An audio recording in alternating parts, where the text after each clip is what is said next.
What's going on, ladies and gentlemen? I just want to talk to you, or talk to you about the conversations that I had with my friends, uh, white, Hispanic. They asked me a question, and the question was, "What does Black Lives Matter means to you?" And of course, they say that all lives matter, and so on, and such and such and such. Same arguments, just different people. Um, what I explained to them, which I'm going to explain to you, is what it actually means to me. Now, again, this is my opinion, and this is it's just my opinion. This is not what maybe they say, or maybe this is maybe not what they think as far as at Black Lives Movement, but this is what I think. This is my opinion. Uh, my opinion of it is when you see me in a t-shirt, jeans, suit, whatever it may be. Uh, and I'm not talking about putting my pants up and stuff like that because I don't wear my pants down. I usually wear suits and ties and so on and so on, where I usually am presentable when I am in public. So, in other words, if I go to the store with a t-shirt, some shorts, and some shoes, my pants is up, everything, so on and so on. I am presentable to society.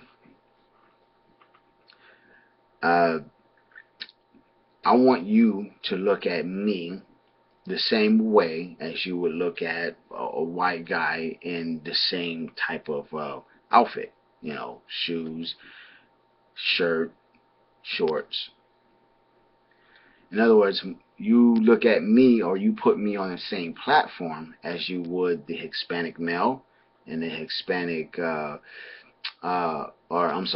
Hispanic male, the white male, Japanese male, so on and so on. Don't automatically assume that I'm going to steal or even actually rob the place because I am there. Mike, and look at me as far as my character rather than anything else, rather than the color of my skin.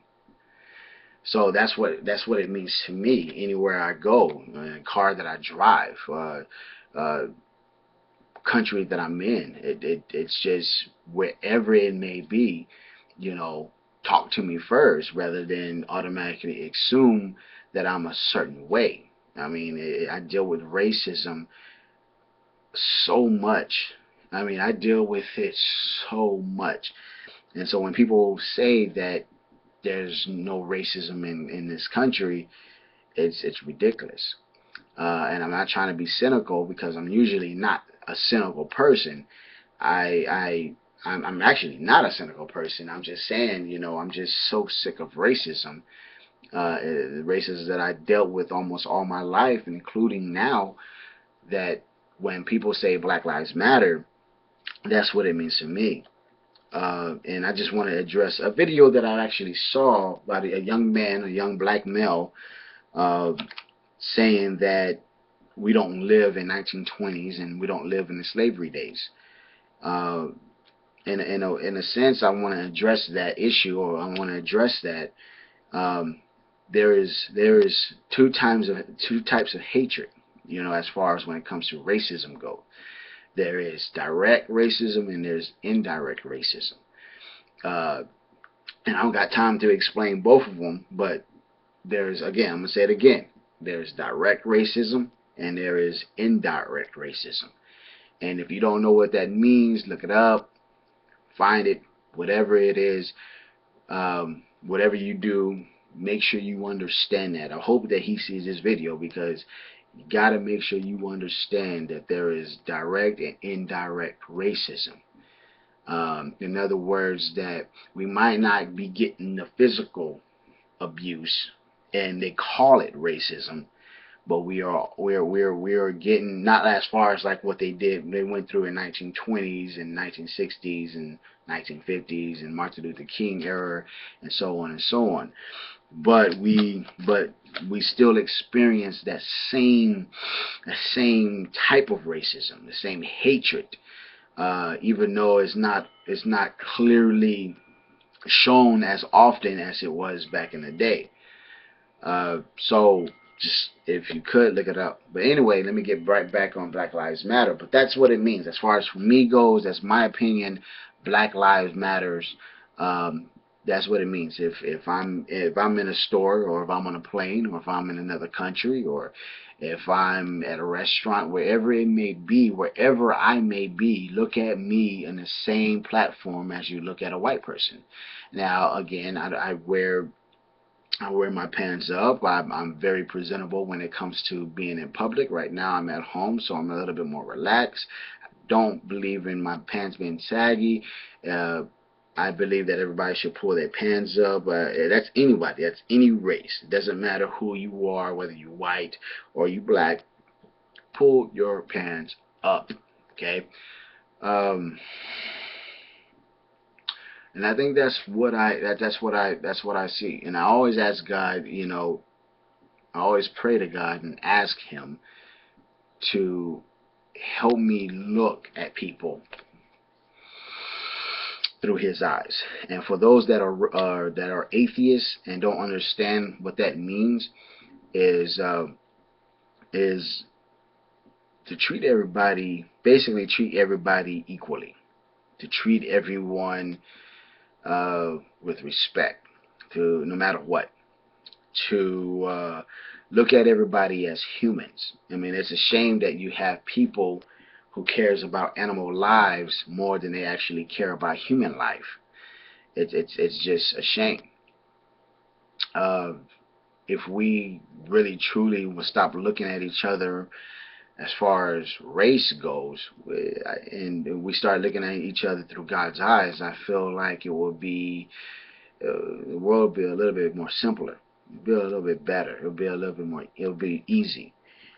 Uh, and understand that a majority of issues that we actually have when we're fighting amongst each other, so many times we're just constantly fighting amongst each other, and going at each other, or trying to better each other so many times, time after time. It's almost like a broken record, just constantly.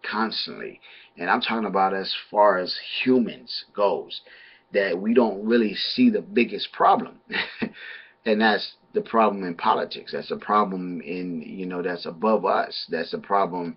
It's almost like we're focused on each other and we're fighting each other, where the biggest problem that we have is the way things are ran. That is our biggest issue. That is our biggest problem.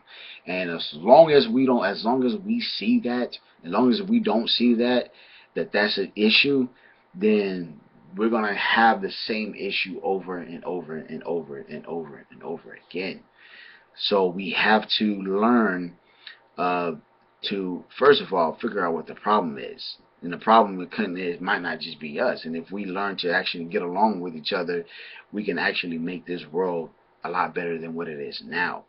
And as long as we see hate amongst each other, and as long as we're divided with each other, or we're divided, we're never going to stand as a people.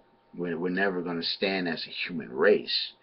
It's almost sad to say that we only really come together when there is something terrible that happens.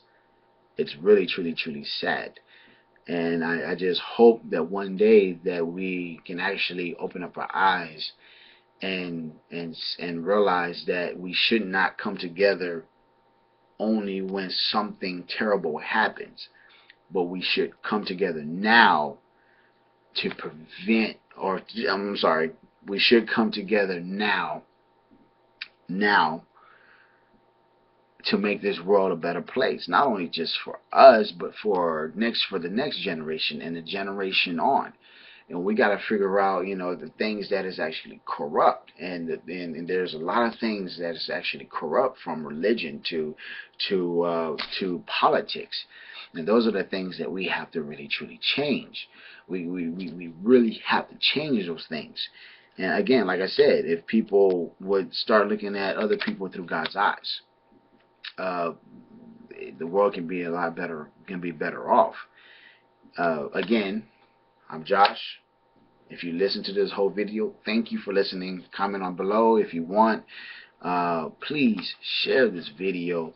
Let the message be known. Let it go out. I'm not saying that I'm not angry about racism. I really, really despise racism. I really hate it. I go through it almost every single month. And I'm not saying every day. I'm not going to lie like that. But I go through it all the time. And I'm really fed up with it. And I wish I could do something about it. But it's a different kind of fight. It's a mental fight. And please share this video. If you see it, if one person see it, please share it. Thank you. Get the message out. Stop the hate. Stop the violence. Stop everything as far as what we're doing as a people. Put the corrupt down, so on and so on. God bless. Have a good one.